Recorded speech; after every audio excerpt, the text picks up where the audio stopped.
Dear student, welcome to you in 10th class। और आज हम 10th क्लास में आपके साइंस सब्जेक्ट में एक चैप्टर डिस्कस करने जा रहे हैं जिसका नाम है पीरियोडिक क्लासिफिकेशन ऑफ एलिमेंट। इसके पहले आप लोगों ने 9th क्लास में एलिमेंट्स के बारे में कुछ सीखा होगा, एटम्स, मॉलिक्यूल्स और ऐसे ही कई सारी छोटी छोटी चीज़ें आपने जानी होंगी। आज हम एलिमेंट्स की स्टडी को थोड़ा सा डिटेल में करेंगे। 10th क्लास में ये टॉपिक बेसिक है, बहुत थोड़ी सी बातें इसमें बताई गई हैं और 11th क्लास में इसको डेमोन्स्ट्रेट किया गया है। हम सबसे पहले आते हैं कि ये एलिमेंट्स की क्या नीड थी, इन एलिमेंट्स को हमने क्लासीफाई क्यों किया, कौन से बेसिस में क्लासीफाई किया और क्लासीफाई करने की रिक्वायरमेंट क्यों पड़ी। स्टार्टिंग में जब एलिमेंट के ज़्यादा नंबर नहीं डिस्कवर थे तब आसानी से हम उसका यूज़ कर लेते थे, उसके कंपाउंड का यूज़ कर लेते थे।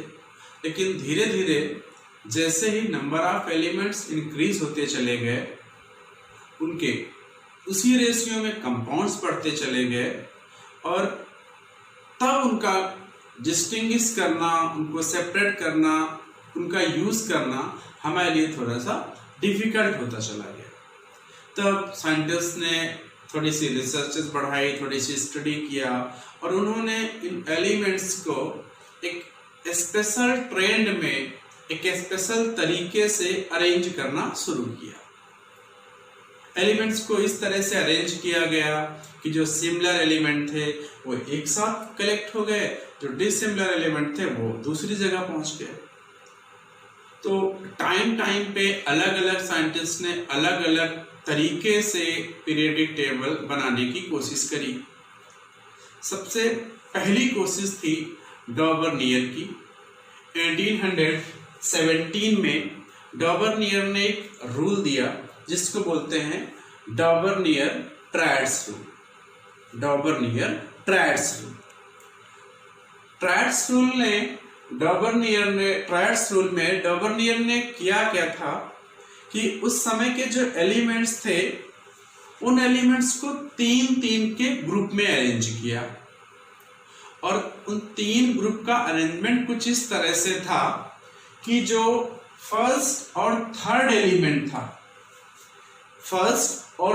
एलिमेंट था, इनके जो एटॉमिक मास का एवरेज था वो मिड वाले एलिमेंट के एटॉमिक मास के इक्वल था।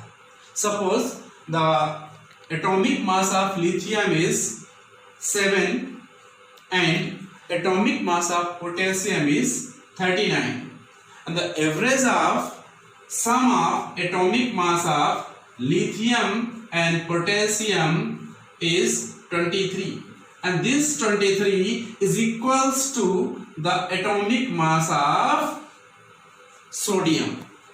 This is a Daubernier triads rule and this rule is applicable all the remaining 3 triads: iron, cobalt, nickel.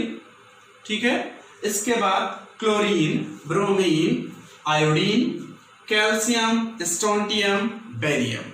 आपको ज्यादातर बुक में पहले 3 ट्रायड ही मिलेंगे, आप 11th क्लास में जाओगे तो आपको चौथा ट्रायड मिलेगा।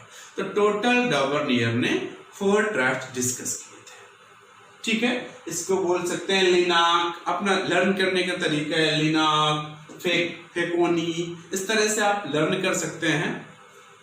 अच्छा, डॉबर्नियर के ट्रायड्स को कुछ समय के लिए तो एक्सेप्ट किया गया लेकिन बहुत दिन तक ये सरवाइव नहीं कर पाया क्योंकि ये ट्रायड्स कुछ एलिमेंट्स तक ही एप्लीकेबल हो पाया।